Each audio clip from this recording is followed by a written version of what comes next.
Hi, today in Applied Calculus we're going to learn about limits. Limits is a topic you've probably never seen even in your pre-calculus course. So we're going to look at this definition. It's going to look a little bit foreign, but I promise we'll break it down and make more sense of it.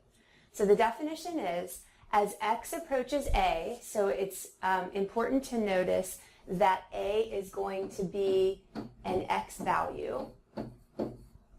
The limit of f of x is L. So the answer to a limit is L, meaning L is going to be a y value. And this is the formal notation for it. So the limit as x approaches a of f of x equals L. So as x approaches a, the limit of f of x is L. If all values of f of x are close to L for all values of x that are close to but not equal to a. So these words close are incredibly important because what you did already do in pre-calculus was function values. And this is different than that. This is not talking about when x equals a. This is talking about when x is close to a. It's what's happening as you approach that x value of a. So what we're actually going to do is just be tracing the graph and trying to decide as x gets closer and closer to the value of a, what is y getting closer to. So let's take a look. So first we need to break down that notation. It says the limit as x approaches a. That is actually the notation for a, the value that we're approaching, being approached from both sides. And so if instead we mean to just be approaching from one side or the other, we have notation for that. So this little superscript of a plus means that you are approaching from the right, and this little superscript of a minus means you are approaching from the left. So we do need to be really careful that those superscripts are just notation. They do not actually change the value of a. They are just notation for left and right. And where does that notation come from? It comes from the number line. So on a number line, the positives are to the right of 0 and the negatives are to the left of 0. So that's where that notation comes from. So we need to check from the left and from the right because in order for a limit to exist, both of the limits have to exist. And be the same. So here's the formal definition of that, the theorem. It says, as x approaches a, the limit of f of x is L, so the answer is L, if the limit from the left exists and the limit from the right exists and they are equal. They're the same thing. So we're actually going to have a hidden three-step problem anytime we're asked for the regular limit without a superscript on it. So this notation means from the left and from the right. And we have to go and check from the left, check from the right, and verify that those equal each other. All right. So we're going to look at our first example, and we're going to start by using a table of values, and then we're going to try to wean ourselves off of having to use a table of values and get to where we can just look at this graph and trace it. And I promise you, once you've practiced, these problems become quite quick, actually. So a lot of our best examples for limit problems are piecewise functions, right, where it's a function defined and one piece of the function is used for certain x values and another piece of the function is used for other x values. So for this function, we use x plus 4 for any x that is less than 1, and we use negative x plus 3 for any x that is greater than or equal to 1. So the problem says, find the limit as x approaches 1 of g of x.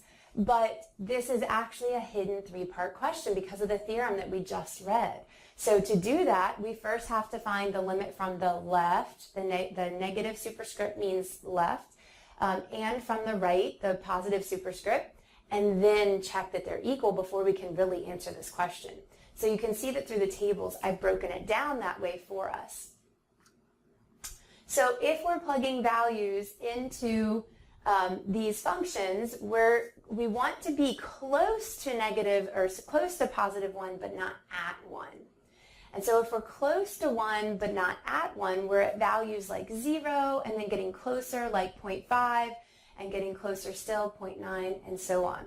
So if I'm plugging a value of x equals 0 into the function, I have to decide which piece to use. And x equals 0 is less than 1, and so it qualifies for that part. So we would use x plus 4 for evaluating x equals 0.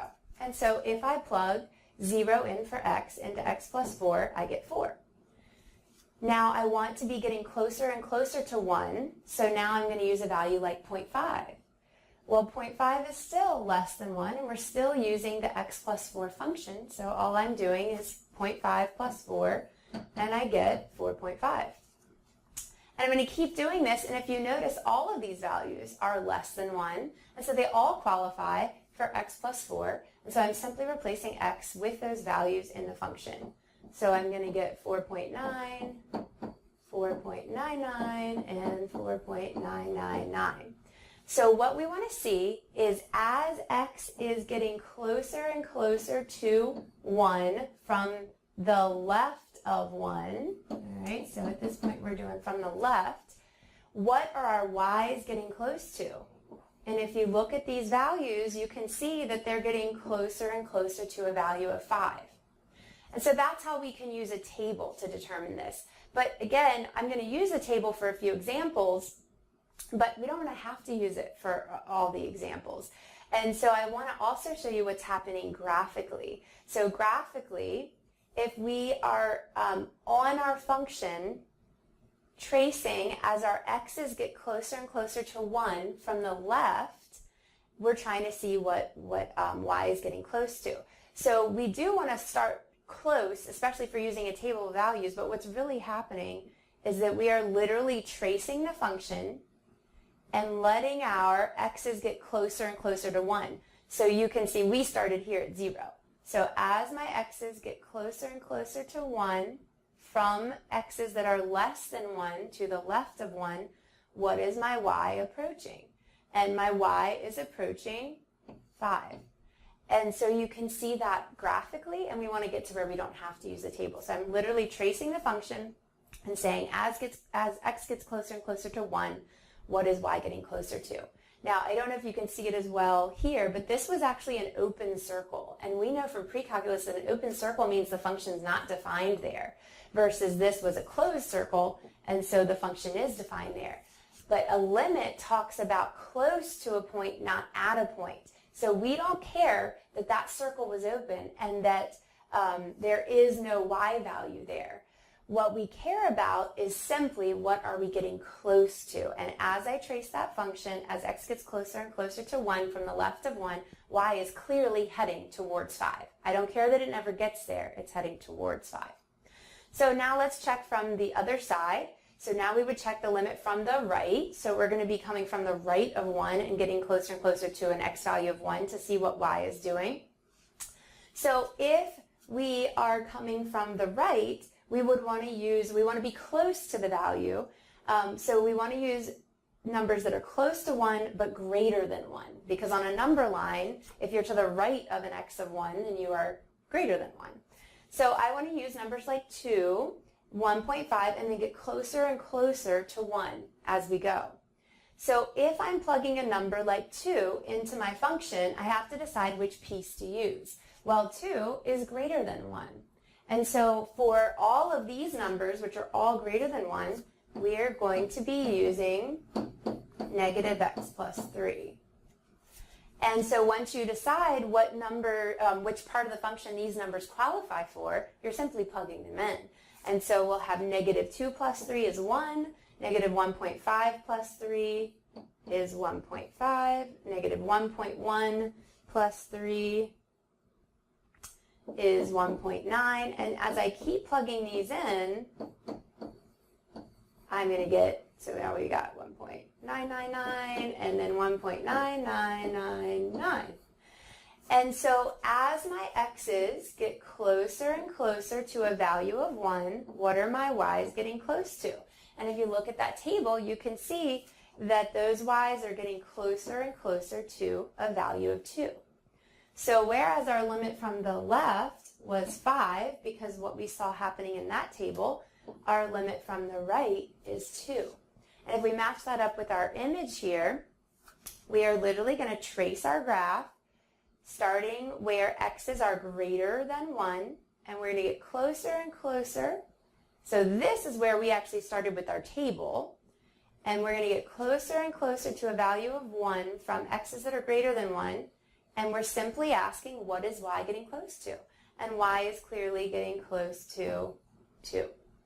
And so you can see it with the table, you can see it with the graph, and again, obviously it would be nice if we could get to where we could just trace it and see it. So that's all we're really doing. Doesn't matter if it's an open or closed circle. This one was a closed circle, but it doesn't matter. It's just what is y getting close to. So only now can we actually answer the question, the limit as x approaches 1 of the original function, because our theorem said we had to check from the left, from the right, and then see if they're equal. And so what if they're not equal? Because they're not. From the left it was 5, from the right it was 2. So if they're not equal, we say that the limit does not exist. So DNE stands for does not exist. But we'll make sure that we see an example where the limit does exist.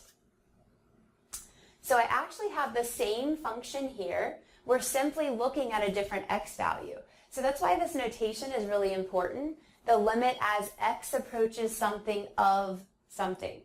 We really need to say all of that because what function we're tracing matters, and we'll change our answer obviously, and which x value we're getting close to matters and is going to change our answer, as you'll see here, because I'm keeping my function the same, but I'm changing what x value I'm approaching there. So same function. This time we're approaching 4, but to answer the limit as x approaches 4 without any superscripts, meaning from both sides, we have to first check from the left, from the right, and then see if they are equal. So we've got the same setup here, and I know that if we're tracing our graph, we could start all the way over here to be left of 4, and that's fine, but you have to keep going until you get close to 4. So if the graph jumps, you have to jump too, and keep going until you get close to 4. So since I'm coming from the left of 4 but close to 4, I'm going to start about a unit away, which is what you saw me do last time as well.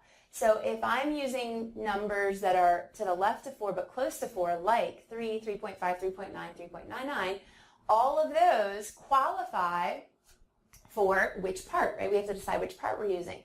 But all of those numbers, because they are close to 4, but to the left of 4, they all fall in this category. They're all greater than 1.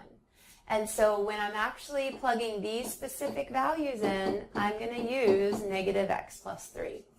And once I decide which part I'm using, I simply plug in. So if I plug in 3, I'm just going to get 0. Then I'm doing negative 3.5 plus 3, so that's negative 0.5. And then negative 0.9, negative 0.99. All right, so I am plugging numbers that are to the left of 4 but getting closer and closer and closer to 4 in. And as those numbers get closer and closer to 4, my y's are getting closer and closer to negative 1. So let's check that graphically. So again, I'm starting to the left of an x value of 4. I can start all the way over here, and that is fine. But when the graph jumps, I jump too. So now we're actually getting close to 4. And as x gets closer and closer to 4, what is y getting close to? And notice that we are there at a value of negative 1. And that's exactly what we saw with our table as well. So we could just trace it and say, oh, it's heading towards negative 1, and we're done with the problem. Now we want to check from the right. So if I am coming from x's that are to the right of 4, so they're greater than 4 but close to 4, I could start with values like 5 and get closer and closer. All of these values are greater than 1, so all of these qualify for negative x plus 3. All right, so that means I'm going to be plugging those values into that function, negative x plus 3, and I will end up with negative 2, negative 1.5, negative 1.1, 1.01, negative 1.001, negative 1.0001. And so as we come towards an x of 4, our y's are getting closer and closer to negative 1. And so we already had an answer of negative 1 here. We're now going to have an answer of negative 1 here as well.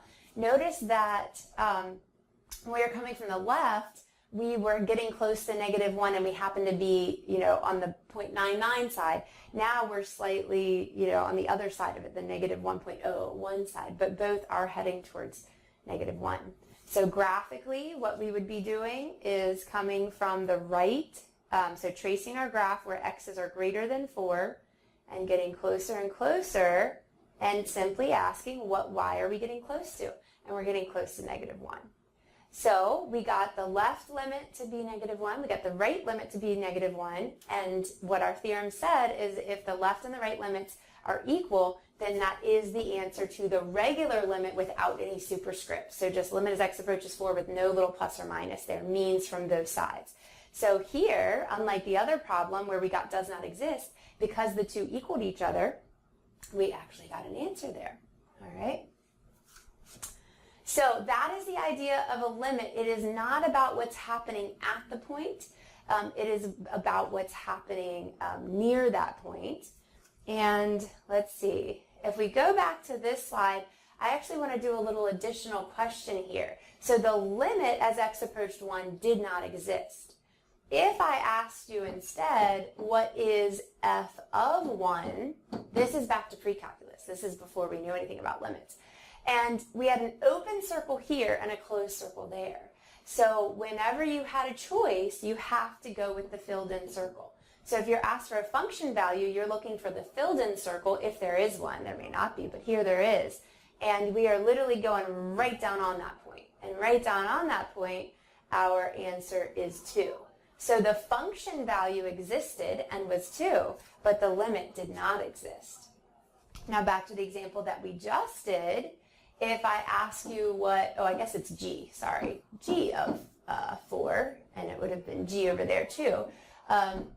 G of 4, here, there is only one spot. And so that's going to be a big difference between the last problem and this problem is that we were in a different part of the graph. So here, if I go right down when x equals 4, I get negative 1. So notice in this example, it just so happens that the function value, so this is from pre-calc, the function value and the limit value were the same.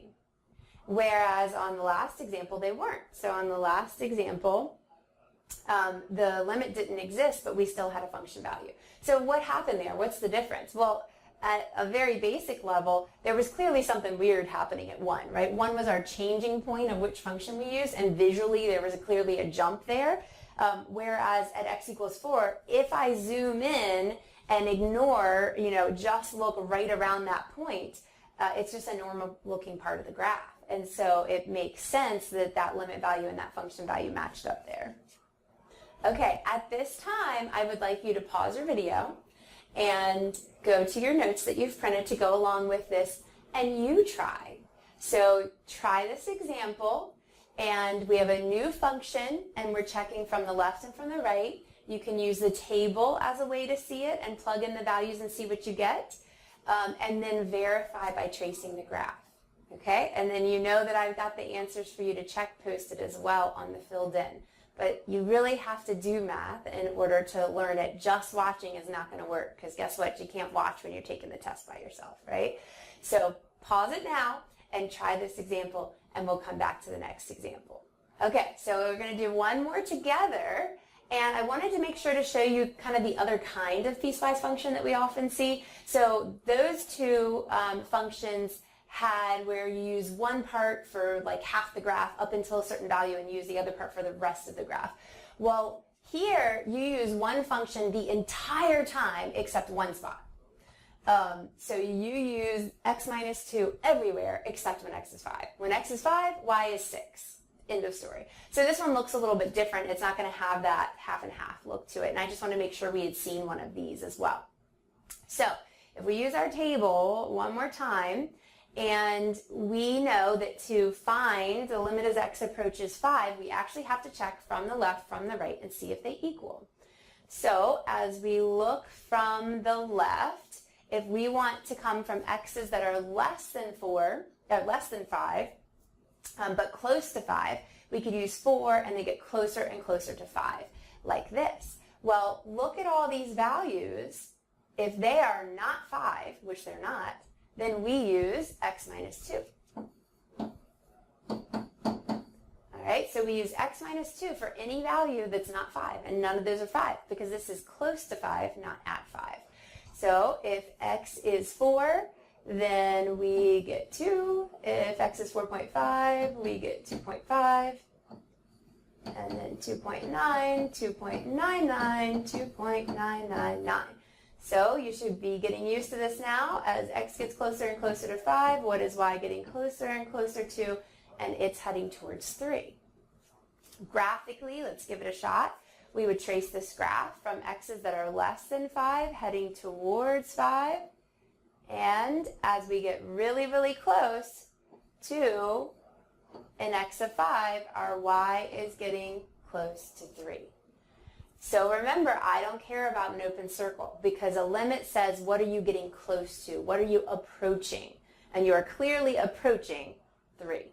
So our answer to the limit from the left, whether you do it with a table or whether you're getting away from having to use a table and just tracing it, our answer is 3.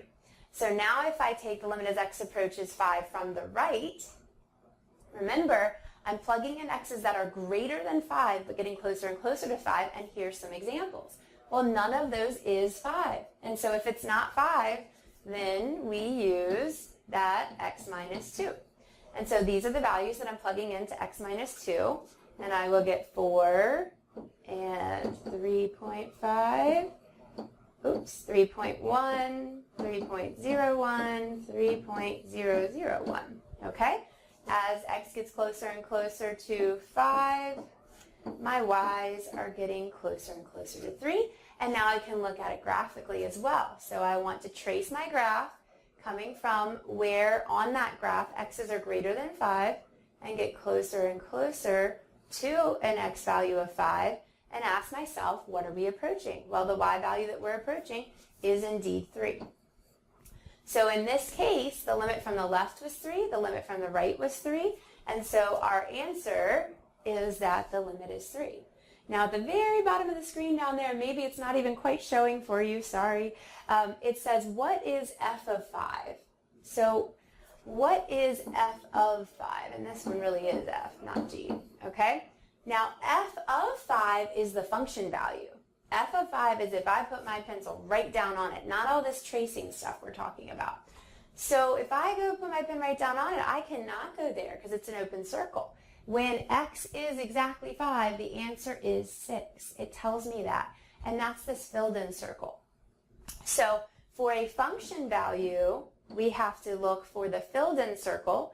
And so our limit value was 3 because as we came from both the left and the right, we were heading towards this open circle of 3. But our function value has to be the filled in circle where we really do have a point to find, and it is 6. So this is going to lead to the idea of continuity, which we will get to in a couple sections, where we need to compare the function value to the limit value, and whether or not those equal will help us determine continuity. So now we've seen a limit problem where we kind of have like one function and another and they don't meet up. And now we've seen another where it's pretty much just one function, but then there's a hole and maybe that point is located somewhere else. All right. So we're going to use our understanding of doing limits by tracing or numerically to kind of be able to step away from that entirely and be able to take limits algebraically, meaning we don't have to have a picture of a graph at all. But we're going to use what we just learned as a segue to get there. So this is the graph y equals x, and the question is, as x approaches -1, right, the limit as x approaches -1 on this function. Well, we know we have to trace from the left and from the right, and in both cases, as x approaches -1, our y is getting closer and closer to -1 as well. And that should make sense to us because y equals x, right? The function is y equals x. So whatever x is getting close to, so is y. And that's going to come up again and be very important. All right, this is a different function, so we're just getting lots of practice of what we just learned. This is the function y equals 3, right? G of x equals 3. And I'm again approaching -1, but it's a different function. So that's why it's important that we say the limit as x approaches -1, of what? All right, and so if we trace this as we head from the left and right towards an x value of -1, no matter what x value we're approaching, we're always getting a y value of 3 because 3 is the only defined function. It's a horizontal line. It's y equals 3. So no matter what x we're approaching, our answer is 3. Okay, and so then this last function, one more practice, we're still approaching -1. So as I trace from the left and as I trace from the right, what y value are we approaching? So as x gets closer and closer to -1 from both sides, it turns out that, what are we heading to? That our y is approaching 2. So I got a little bit high there. There we go. Okay? And so that's just practicing doing things graphically, just tracing and checking it out. And you can do it on your own paper where you can see the images a little bit better. So these three functions weren't just chosen at random. These three functions were chosen for a reason. So notice that capital F of x is actually the sum of little f and little g. So capital F of x is x plus 3.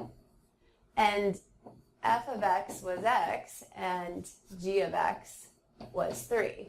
So this was done on purpose, okay, that this function is the sum of the other two. And what we'd like to know is if we're approaching the same x value, if I add a bunch of limit signs, is this still true? So is it true that the limit as x approaches -1 of capital F of x is equal to the limit as x approaches -1 of these?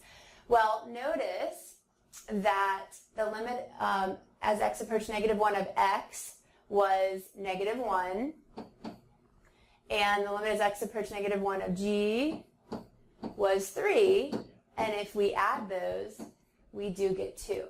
So this is by no means a proof, but it's just an example to show you that if I take the limit of each piece and then add them, I get the same answer as if I had added the values and then taken the limit. And that gets us into these, what I call limit laws, because I like the alliteration of it.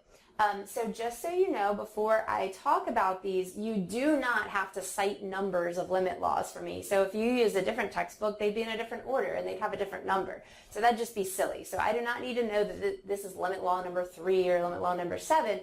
It's just there so we can, refer to them now. We just have to know the spirit of them and be able to apply them, but we don't have to know what number they are. So we have two different functions here, f and g, but we're approaching the same value, c. So remember, c is some number that x is getting closer and closer to, like 2 or, well, here, -1. And the answer to the limit for f is L, and the answer to the limit for g is M. So these are our limit laws, and these two are going to be particularly important, and we've already seen them up here.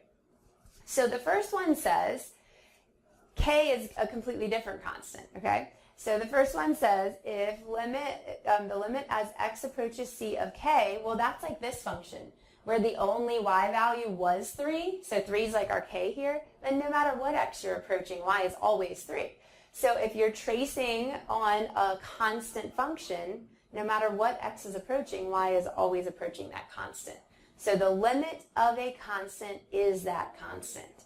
The limit as x approached -1 of the constant function 3 was 3. Okay? That's going to be a big one. The other one we saw in the top left graph. So the limit as x approaches some number on the function y equals x, right there, is whatever you were approaching. And we saw that. The limit as x approached -1 on y equals x was -1. Okay? So why is that? Well, y equals x, so whatever x is getting close to, y is getting close to the same value. So our goal is going to be to apply all these other limit laws so that we can get down to where we're only using these two, because these two make sense. We can see them in these two examples, and get down to where we just know an answer, because notice both of these have number answers that we know, that either the constant function you were given or the value you're approaching. So number 3 is an example of what we showed up here, that if you need to take the limit of something that can be thought of as a sum of two other functions, like exactly like we saw here, it turns out we could take the limit of each one individually and then add their answers. And that's what we saw. So if we took the limit of each one individually and got -1 and 3 and added their answers, we get the same answer as if we just took the limit of that function, which we had done graphically. So we verified it and know it's true. Number 4 is really not much different. It's just what if it was subtraction instead of addition, okay? And then number 5 says if there's a constant times your function, you can bring that constant out in front, take the limit of the simpler part of the function, and then multiply the results. And we'll see these in action in a second. The 6th one there says if you have two things that are multiplied together, you could take the limit of each piece and then multiply them. So you see a running theme here with addition, subtraction, multiplication. Division as well, as long as you don't divide by 0. You know you always have to put that little caveat in there that we can't divide by 0. So that if you have the limit of a fraction, it's the limit of the numerator divided by the limit of the denominator, but you just have to make sure the denominator is not 0. And then the 8th one there is talking about a root, and actually I'd like to add a 9th, that if we have the limit of x to the n, then we can take the limit inside and then raise it to the n. And actually, this is the broader case. It bothers me that your book did this, but this is the broader case there. And remember that an nth root is a power, right? It's a 1 over power. So that's actually a special case of this rule here. So again, it's always just taking that limit to the simpler part and then doing the operation. So taking the limits of each little piece and then adding and then subtracting or multiplying or dividing. Here it's taking the limit of the simpler function and then applying the power and then applying the root down there. So I know that looks like a lot. We are not going to have to use that very much in practice, but it's really, really important because it turns out that where we're heading is to derivatives and integrals. Those are the two halves of calculus. And all of the derivative rules and all of the integral rules actually relate back to these limit laws. They all come from here. Why? Because it turns out that a derivative and an integral are actually defined by limits. So don't worry. I'll show you as we go on that you're not going to have to recite this to me much, but we need to know they exist and we need to understand the spirit of them. So here is the one and only example where we're actually going to show every single limit law to observe some patterns and not have to do it anymore. All right, so it says use the limit laws to find this limit. So notice there's no graph. I'm not tracing. There's no table of values. I'm not plugging in values and seeing what it's getting close to. I am doing this algebraically, okay? So when on a test, I ask you to do it algebraically, well, actually, you won't even have to show this much work. I'll show you what it'll look like in a second. Okay, so if we're actually going to apply the limit laws, we had one limit law that said if you have things added, well, two laws, if you have things added and subtracted together, that you can take the limit of each piece and then evaluate it. So that's the first step, is we're going to do the limit as x approaches 5 of the first term minus the limit as x approaches 5 of the second term plus the limit as x approaches 5 of the last term. Let's see, let me get this a little thinner, see if that's better. All right, so that was, let's see, let me see which ones it was. That was rules 3 and 4, right? That if you had things added or subtracted together, you could put the limit sign with each one. That's what we did. Okay, now, this is already the last term, limit as x approaches 5 of 9. already looks like one of the two starred ones that I said is our goal. Those are what we're trying to break this down to. So we're good there. But the first term has a power in it. And that was actually the kind of add-on rule I wrote for you that they forgot for some reason.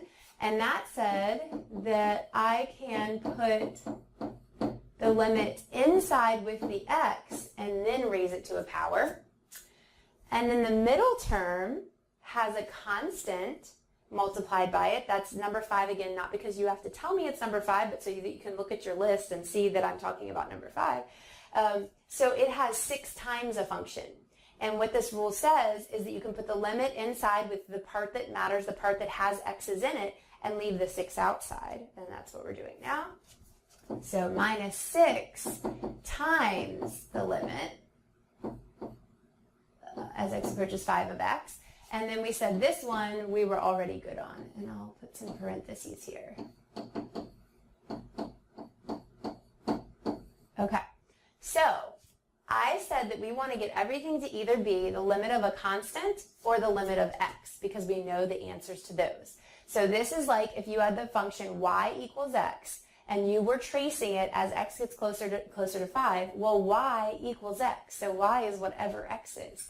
So if x is getting closer and closer to 5, so is y. And again, that rule's on the previous page, that the limit as x approaches 5 of x is 5. But remember, we have that exponent, that power of 2 there.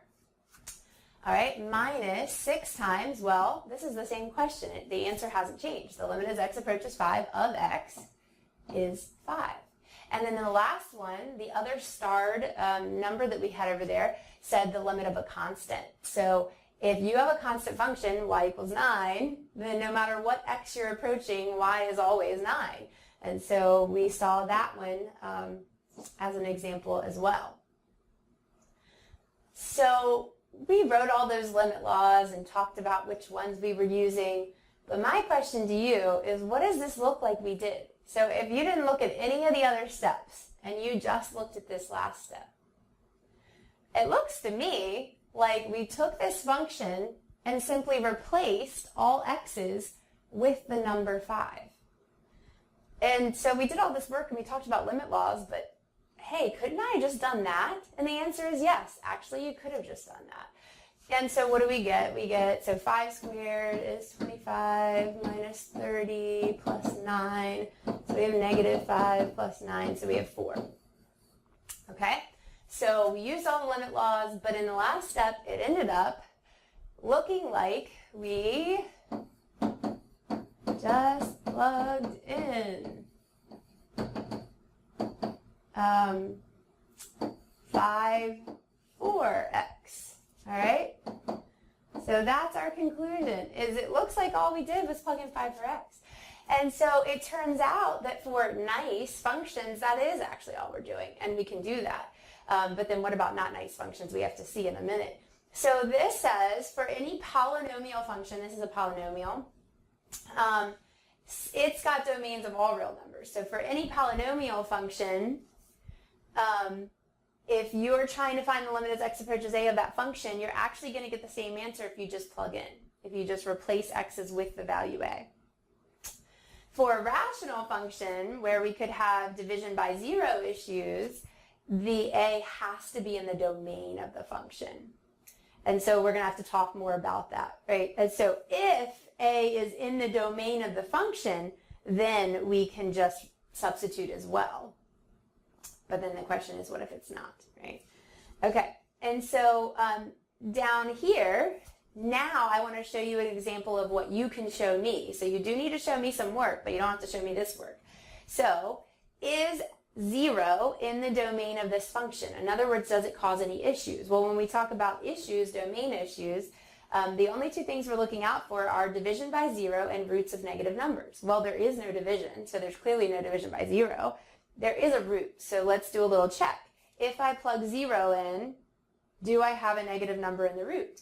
No, I don't. If I plug 0 in, I have 6 in the root, and that's fine. So yes, 0 is in the domain of the function, and if 0 is in the domain of the function, then we just plug in. So we have 0 squared minus 5 times 0 plus 6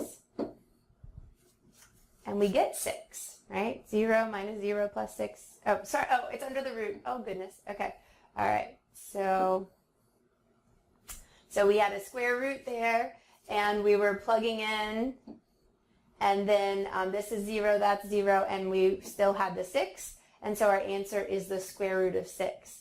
So you didn't have to show me the rule where you put the limit inside the radical, and you didn't have to show me the rule where the limit went with each sum and difference, and where it went inside the squared, and where the 5 came out. That's what we did up here, but this is all you really do have to show me. So show me that you're plugging in and what your answer is. And so as x approaches 0 on this function, the answer is the square root of 6. Okay? And then the example down here in the bottom is a u-try, and so we have x squared over x squared plus 1, and you're seeing what happens as x approaches -2. As long as plugging x equals -2 into that function does not cause division by 0, it doesn't, then you just plug in. So all you're doing is plugging that in. So I would like you to take a second, pause the video, and give that u-try example. So what you should have done down here in this u-try example is simply replace x's with -2, and you get 4/5, because we have to be careful with our squaring of negative numbers. That's all your work should look like. So yes, I want to see work, but you're simply plugging in when you can, when it's a nice function. Okay, so then the question is, what if A is not in the domain? You said, oh, if A is in the domain and it's a nice function, then you get to just plug in. I like that, but what if A is not in the domain? So if we try to plug in, we would have -2 squared minus 4 over -2 plus 2. Well, that's 4 minus 4 over -2 plus 2. So there's a 0 in the bottom, but it's really important that there's actually also a 0 in the top. So this is something that you most likely have never seen before. You've talked about what if there's a 0 in the top and something other than 0 like 5 in the bottom.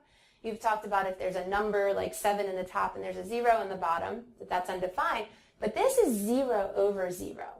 And this is called indeterminate. Okay? So that's a new idea that you most likely have never seen in pre-calculus. It is truly indeterminate. The reason it has that name is when we actually work this out, which I'm going to show you how to do in a second, maybe the answer does end up being 0, and it's kind of like the top one. Or maybe the answer ends up being undefined, because it's kind of like the bottom, that division by 0, 1. Or maybe the answer is like 7. So the answer could just be some number. It's not a random number, it depends on the function, but to us it might seem kind of random. So it is truly indeterminate because you can get 0 over 0 as an initial answer. It is not an allowable final answer to a lot of different functions. But when you actually evaluate it, you can get all different answers. So it truly is indeterminate. So this is not a final answer. All right, I'll throw a point at you if you tell me that you realize it is indeterminate. But we have to keep going. All the rest of our points are going to be by actually working this out. So what do we do? All right, what we do, that indeterminate is going to be an indicator to us that we should use algebra. Well, that seems kind of generic, right? Use algebra. But it depends on the problem, what algebra you're going to use. So when you look at this and you channel your algebra class, what's just jumping out at you that you should do? And if I look at that, it's begging me to factor it. And that's not just because I'm a math professor. If you admit it, all right? It's begging you to factor it too. So what kind of factoring can we do? So in this case, that algebra is factoring. All right, well, the top factors as a difference of squares, right? There's a perfect square in the front, there's a perfect square in the back. So we get two sets of parentheses, and we put what's being squared in the front, in the fronts, and we put what is being squared to get 4 in the backs, and then one's a plus and one's a minus. Okay, so remember that only works when there is a difference, a subtraction in between there. And then our denominator was x plus 2. Well, remember, we're near negative 2, we're not at negative 2. And that is why it's actually okay for me to do this. So we are canceling. I guess I should do that. All right, so we're canceling those terms and then saying that what we're left with.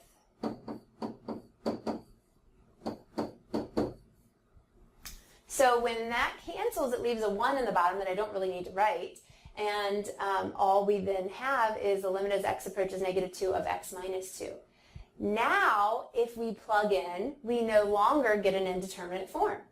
And so that's what we do. So we use some sort of algebra. In this case, it was factoring, until we get it to a form where you no longer get an indeterminate form when you try to just plug in, that nice, easy way that we learned. So now if I replace x with negative 2, I get negative 4. And so if you just glanced at that, you probably wouldn't have seen that coming from the beginning, and that's why this truly is indeterminate. We could see another example where it ends up being 0 or undefined or some completely different number. So make sure that you can do an example where you just get to plug in, like the last couple of examples, and one where you have to use algebra. So I promise you that on your test and eventually your final exam, when we are working on, when we're testing algebraic limits, you will have one example where you get to just plug in and one example where you're going to get an indeterminate form and have to know that you need to do algebra and to simplify the function until when you do take the limit by replacing x with negative 2, you no longer get an indeterminate form. So there's a couple things there that we need to start being really careful about. Notice that while I was doing this algebra, the limit sign was still there. It is mathematically false for this limit sign to just appear and disappear. It really matters that we're talking about when you get close to negative 2, not when you're at negative 2. So we need to make sure that this limit sign stays the whole time. And then when you replace x with negative 2, that is you taking the limit. And so then the limit sign is gone. So think about something really basic, like 5 times 6. Okay? Well, the multiplication sign is an operator. It's telling you to do something. So when you do 5 times 6 and you get your answer of 30, you don't write the times sign anymore. You don't write the multiplication sign anymore because you did what it asked. Well, that's how the limit sign works too. It is also an operator of sorts. And so the limit as x approaches negative 2 of x minus 2, when you replace negative 2, replace x with negative 2, that is you taking the limit. You did what the symbol asked you to do, so now the symbol is gone. You did what the symbol asked you to do, so now the symbol is gone, right? So it's the same idea, even though limits might be more foreign to you than a multiplication sign. It's actually the same idea. So make sure that limit sign stays until you take the limit by replacing the x value with the value you're approaching, and then the limit sign is gone after that. Okay, so we kind of step it up a little bit when we get into absolute value functions. And so all of us know what an absolute value function does. We say, if you were trying to explain to an elementary schooler what absolute value is, you would say it makes things positive. And that is true, but that is not what you'll find in textbooks, right? There's a real definition there. And we need to recognize that absolute value is actually a piecewise function in order to properly answer this question, because we know that when we are at a place on the graph where weird things are happening, we have to check from the left and right and make sure they're the same thing before we can say what the limit is. And so what is the formal definition of an absolute value function? Well, there's 2 cases. It makes things positive, right? Well, absolute value of 3 is 3. I got the same thing that I put into it, and that's because what I put into it was already positive. Also, the absolute value of 0 is 0, so it also doesn't change. So we end up with one of these piecewise functions. If what you put into it is already positive or 0, then you get out the same thing you put into it. like I said, absolute value of 3 is 3. You get the same thing. If what you put into it is negative, then you get out the opposite. So if I take the absolute value of negative 5, my answer is not negative 5. It's the opposite of negative 5, right? It's negative 5. It's positive 5. So that might look way more complicated than just saying it makes things positive, but that really that shows the two cases. So if x is positive or 0, then the absolute value is whatever you put into it. But if you plug a negative number into an absolute value, then you're getting out the opposite. You're getting the positive version of that number out, okay? So we need to know this so that we can check from the left and from the right. So if we're checking the limit from the left, right, that notation of the absolute value of x, we have to decide which piece we're using. Well, if we're to the left of 0, we are less than 0, and so we're actually using that piece of the function. So what I'm doing here is showing which part.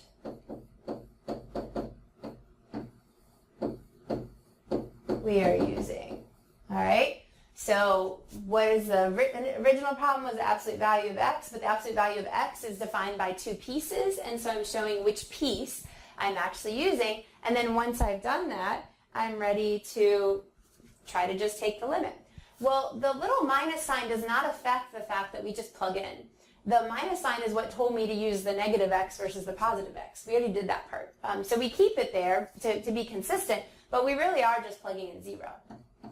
So remember, once I plug in, there was a negative and a x, so I got that negative and my x is 0, but negative 0 is 0, right? So once I plug in, limit sign's gone, right? I did what the symbol asked me to do. So we have now done the limit from the left. Now we're going to do the limit from the right. So if I want to do the limit from the right of absolute value of x, I have to decide which piece I'm using. Well, if I'm coming from x's that are to the right of 0, then that is x's that are greater than 0. So now I am using this piece, the positive x piece. And that's what the plus told me was which piece I should be using. After that, it's back to kind of a normal problem. So I take the limit by replacing x with my number. Again, the superscript doesn't matter. That just told me which piece to use. It was important, but it doesn't matter for this step. It's just the 0 that I'm plugging in. So in this case, my left limit was 0, and my right limit is also 0. Those two things equal each other. And so since the limit from the left and the limit from the right equal each other, we can now answer the original question that the limit as x approaches 0 of absolute value of x is 0. So you might be wondering why on this problem I did the whole left and right thing and on the last few I didn't. Again, it's all about if you're in a nice part of the function where you're doing the same thing on both sides. And in our others, they were polynomials where we were doing the same thing on both sides. And here it did break down to a piecewise function. So if you actually graph the absolute value graph, you can see if you were tracing it from the left or from the right, you would be heading towards 0. So both the left and the right limit give you 0. So it does match up with our understanding of taking these limits graphically as well. Okay, so that is the answer to our limit. So we were looking at that one because this one is a little bit trickier and we wanted to have kind of the base example to go on there. Let's see if it'll, well, that'll work. Okay, so, well, that makes sense. Okay, so this time, our function's a little bit more complicated. Now, we don't have to make a piecewise function out of the whole thing. We just need to make a piecewise function out of the part that has an absolute value with it. So I'll do green now. All right, so we need to look at our previous one to kind of see why this makes sense. So how do we define the absolute value of x minus 3. It's going to also be a piecewise function, just like the last one. It's just a slightly more complicated piecewise function. So we're going to make some comparisons there. Okay, so remember, it's not about whether x is positive or negative. It's about whether the thing you're taking the absolute value of is positive or negative. And that's really important. And a lot of students kind of glaze over that, but it matters. So if I plug in 2, that's a positive number, but what I'm actually taking the absolute value of is 2 minus 3, or negative 1. So by the time I get to the absolute value part, absolute value of negative 1, right, I need to make it a positive of that. So instead of it hinging on whether x is positive or negative, it hinges on whether the thing that you are taking the absolute value of is positive or negative. And so it matters if x minus 3 is greater than or equal to 0, or if x minus 3 is less than 0. Okay, and now you're not used to seeing piecewise functions look like that, and we'll fix it up, but that's the starting point. Just start with what you know and get there. Don't think you're supposed to know everything from the beginning. So if what you're taking the absolute value of is positive or 0, then you get out what you put in it.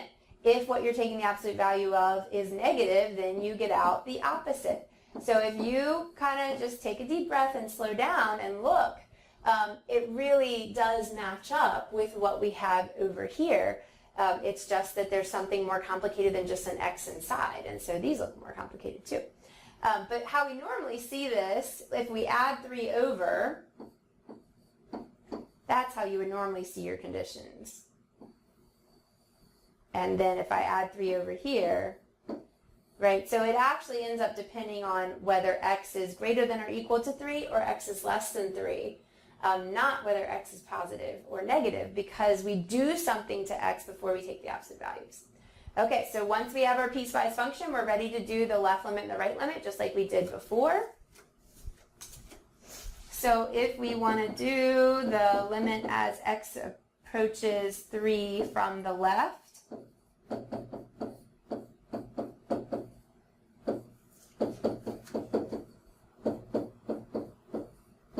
all right, so the 3 minus x part isn't affected, but the absolute value, we have to decide which piece we're using.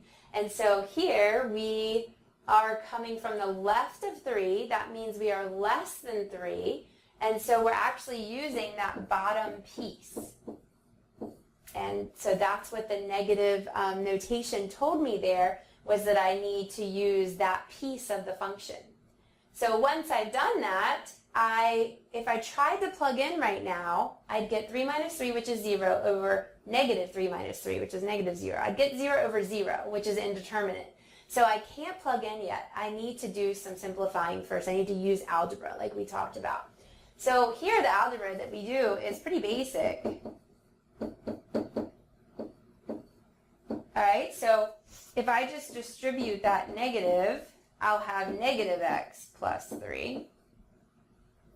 And if I rearrange that, that is 3 minus x. I should always have my limit sign. All right, well, 3 minus x over 3 minus x, if I try to plug in, I will again get 0 over 0, which is not good.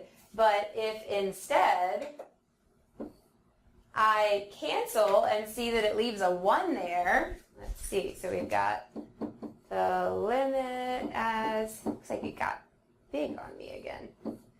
That is one of our limit laws that we know. So the limit of a constant is that constant. All right, and that is the answer to our limit from the left. So now if we go and look at the limit from the right, so the limit as x approaches 3 from the right,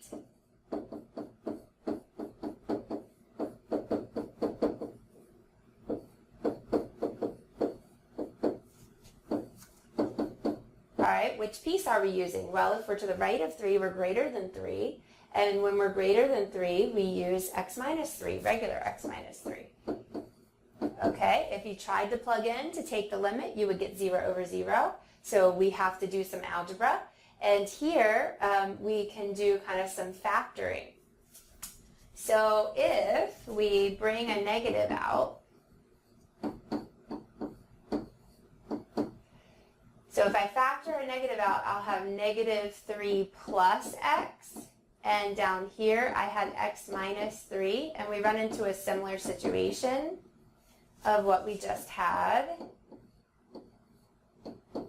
All right, so that's a negative, and then I could rewrite that as x minus 3. And down here I have x minus 3, and I can cancel. And when I cancel, that leaves that negative 1 this time.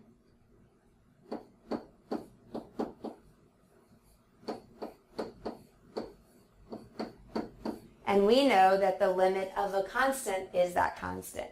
So here we get negative 1. All right. So this limit does not exist. Why does it not exist, right? Well, we checked the limit from the left and we got positive 1. We checked the limit from the right and we got negative 1. Those two don't equal each other, and when the left and right don't match up, then we say the limit does not exist. So I wanted to make sure to show you one of those. That's about as bad as it gets. So I did have to recognize that an absolute value is actually defined as a piecewise function. I did then have to check from the left and the right using the appropriate piece of the function, recognize that I was getting indeterminate form, so doing some algebra to simplify, and then getting my answers to verify. Okay, so come back to this one if there's anything. I always try to make sure that I have examples at the level of the homework or harder so that you have something to reference and you know you can tackle anything from here. All right, we're getting close. So here are some examples. I would love for you to pause the video and try these on your own. What you're going to see is a variety of cases here. Okay, so pause it now and then we'll come back and talk about it. All right, I hope you really did pause it. I hope you really did try them. So here, what we always want to try the easiest thing first, okay? So if you can just plug in, you just plug in. If you plug in and you get 0 over 0, indeterminate, then you do more work. But don't start by trying to do more work, right? So if I can just plug in, then I do. All right, so 2 minus 2 is 0, and 2 squared is 4, and that is a plus 4, and that's important. This is not indeterminate. This is a number. What number is this? It's 0, right? 0 divided by a non-zero number is 0, and that is actually the answer to this question, okay? So you always try to just plug in and just get your answer, not bad. The limit sign was gone right from the get-go because I plugged in, which is me taking the limit, right from the get-go, okay? Now, if we look at B, so if I try to plug in, I get 2 minus 2 over 2 squared minus 4, which is 0 over 4 minus 4 this time, which is 0 over 0. That is not a final answer. Do not write that as your answer. This could be your, oh, it is indeterminate, okay? So that is indeterminate and means use algebra. Okay? Well, what kind of algebra? Again, that's just begging to be factored, right? So limit as x approaches 2 of x minus 2 over, and that factors as the difference of squares, x plus 2, x minus 2. And so then we cancel, and I see a lot of algebra errors here. X plus 2 lived in the bottom, and it still does. What is left when we cancel is a 1 in the top, okay? So a lot of times I get an answer of 4 for this when the answer is in fact 1/4. Okay, so this is what we have after we cancel. There's a 1 up there. Now, if I replace x with 2, I will no longer have an indeterminate form. So now that I am plugging in, limit sign is gone because I did what it asked. This is how, when x is in the domain, I take a limit of a function and I get 1/4. Okay? So in part A, I got to just plug in and get a number, although I do need to be careful that I understand what numbers I get with where my 0 lives. In B, I got 0 over 0, and that matters. That's different than 0 over a non-zero. 0 over 0 is indeterminate. I had to do some algebra, but once I did, I no longer got indeterminate when I plugged in. I got an answer. Okay, and then our last one. So here, if we try to plug in, always try to plug in first. Do the easiest thing first. Then, if there's an issue, you figure it out. All right, so 4 over 4 minus 4, 4 over 0, and that is a different case. So you can see these were chosen on purpose to make sure we remember 0 divided by a non-zero is 0. Okay, so if I have 0 cookies to share amongst 8 people, how many does each of the 8 people get? They each get 0, okay?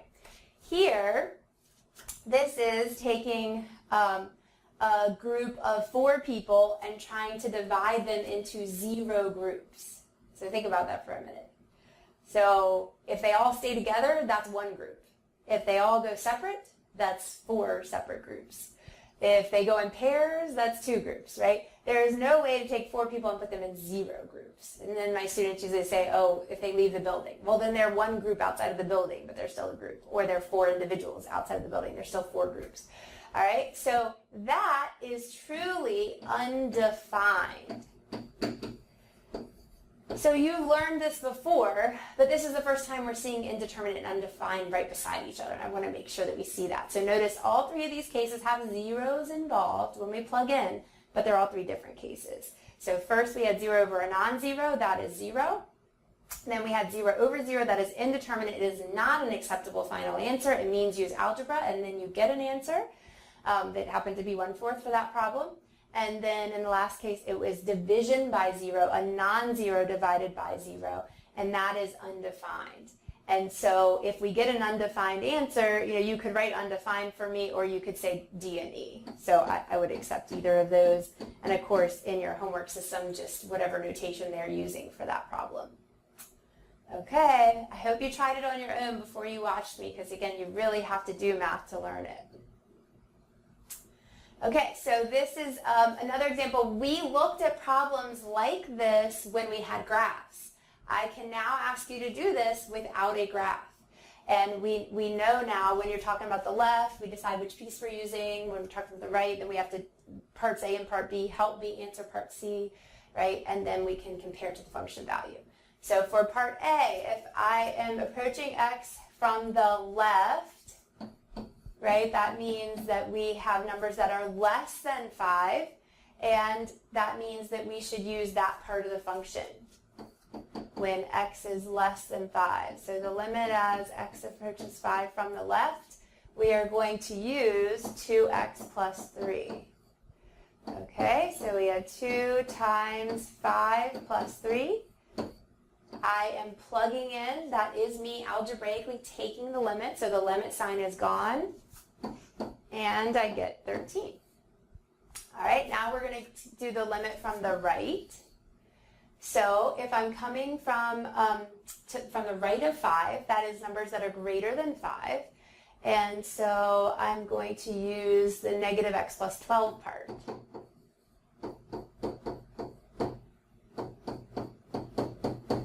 All right, so we have negative 5 plus 12, and that is 7. Okay, so now when we go to answer part C, part A and part B actually already answered it for me. So since these two were not the same, then this limit does not exist. And so that was because the limit from the left, you always have to have of something, because again, if this is g equals 72, it's a different answer. So the limit as x approaches 5 of which function? This function, all right, was not equal to the limit as x approached 5 from the right of that function, okay? That's why it does not exist. So the answer is that it does not exist.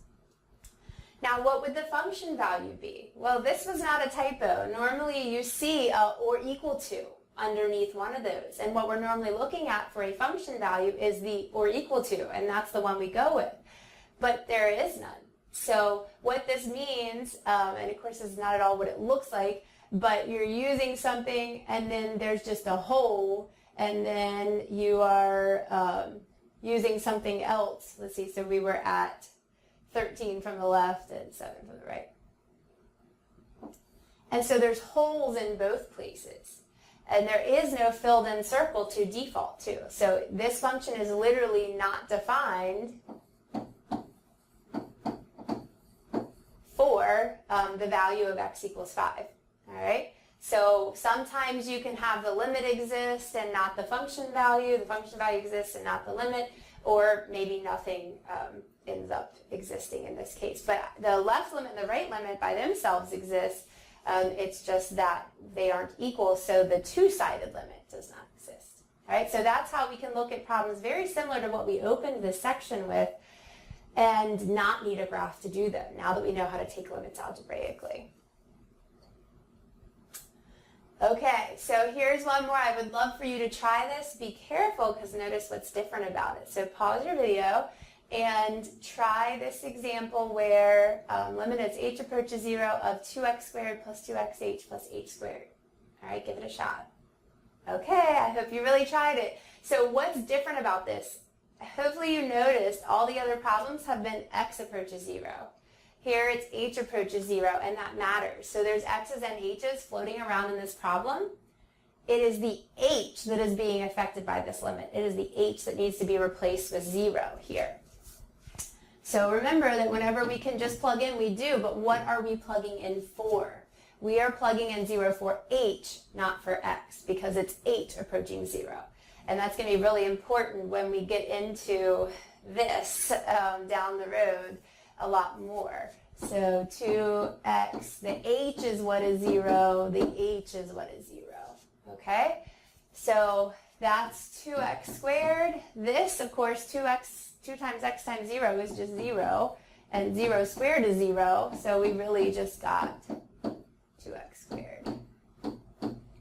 Okay, so again, limit sign was gone right away because us plugging in 0 for h is us taking the limit. So we don't need the limit sign anymore because we did what it asked. So we get just 2x squared. Okay, so notice then that this is also the limit as h approaches 0. And that's going to be, you don't know it yet, but this is actually the definition of the derivative, which is like what half of calculus is about. It's a real big deal, all right? But you have done everything except this limit sign before, and probably not just pre-calc, but probably even Algebra 2 leading into pre-calc. And at the time, you were just doing it to practice function notation because we told you to. But we're actually going to be motivated soon to know why we're using it. All right, so right now, we're just using it as a practice for a limit, but we're going to find out it's very, very important. So the first thing we need to do is actually plug into this template that we have here. So remember, f of x plus h means everywhere there had been an x in the problem before, you replace with x plus h. So this always seems to be something really difficult for students, and I'd like to show you that it's no different than me asking you for f of 2. So if I asked you for f of 2, unrelated to this particular problem, but just to lead to it, you would take your x and replace it with 2. If I asked you for f of negative 1, you can write out your function, but instead of an x, you are going to replace it with negative 1. So if I asked you to do something crazy, like f of smiley face, you might think I'm crazy, but you would write your function, and instead of x, you would write a smiley face, okay?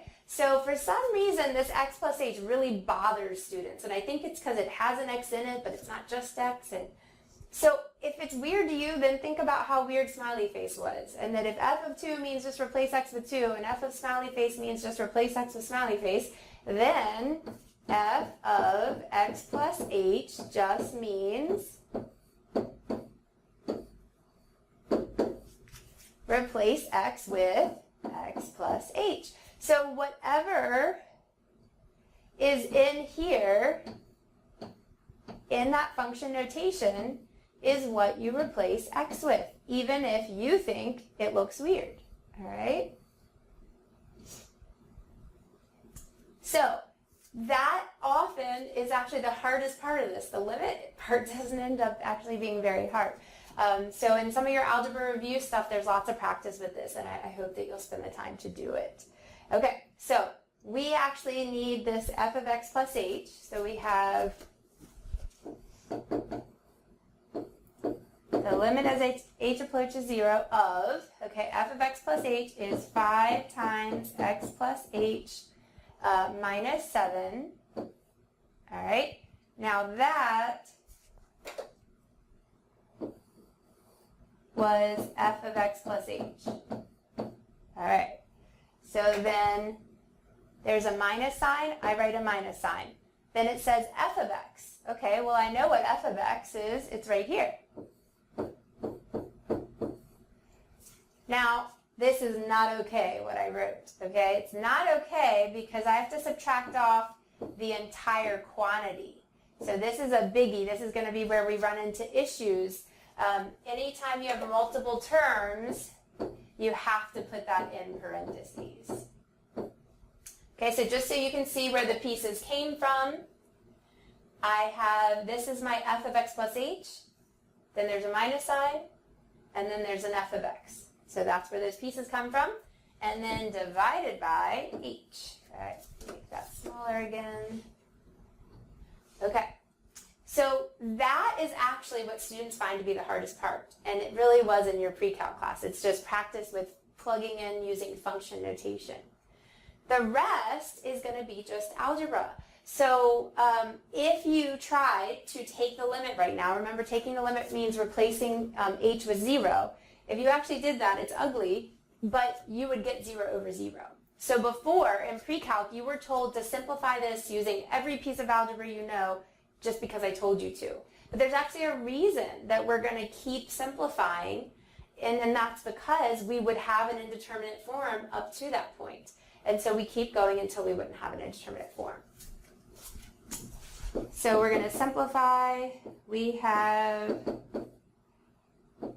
we need to distribute at 5x plus 5h minus 7. I need to distribute here, minus 5x plus 7, and it's all over h. And notice that there's some things that can cancel here now. So we can cancel the 5x's. We can cancel the 7's, okay? Because they are opposite signs. If you forgot the parentheses and forgot to distribute, these would not cancel, and that would be a problem. So you don't want to cancel unless their signs are really different. If their signs aren't different, go back and find the error. Don't just try to glaze over it, okay? All right, so what we have now is the limit as h approaches 0 of 5h over h. If you tried to take the limit right now by replacing h with 0, you would get 0 over 0. It's still indeterminate at all these steps, but there's an obvious step of algebra I can do here, all right? And so now I am just taking, let me come down, the limit of, as h approaches 0 of the constant 5. And that was one of our two nice limits. The limit of a constant is that constant. Okay? So you don't know it, you didn't know it, but you actually just solved a derivative problem. Really, it was just pre-calculus function notation mixed with our new limit notation, and that's why we were doing it, to see that that indeterminate form business is what motivated all the simplifying that we did. Okay? So definitely make sure that you go to your Algebra Pre-Calc review and practice with this function notation because as I've told you in introductory materials, algebra is the #1 reason for struggling in calculus. Some of the biggest concepts in calculus I could tell you and you could just move symbols around and do very easily. But then when you get into simplifying things, it's the algebra that comes back to haunt you. So really practice with this function notation, understanding that it is not f of x and then shove a plus h on the end. It is actually replacing all the x values with the quantity x plus h, meaning you're going to have some distributing to do. All right? So this was finding limits. Well, we've been through it all now. So we started finding them numerically with tables, and then at the same time we looked at limits graphically, and we kind of used the tables to help support what we were seeing graphically. And then we wanted to wean ourselves off tables so that we can just do tracing to figure out limits, and now they're quite quick once you've practiced. And then we use what we learned there to see how we can take a limit even if we don't have a graph to look at all and not a table of values either. And that is that to take a limit algebraically, you simply replace the value, now in this case it was h, previously it had been x, with what you're approaching. And if you get a nice number or 0 or undefined, then you're done. If you get 0 over 0, which is an indeterminate form, we simply do a little bit of algebra, which for the most part was factoring and distributing stuff. And then when it no longer would give us an indeterminate form, we plug in to get the answer. So try your homework now, and don't forget you can email me with questions anytime.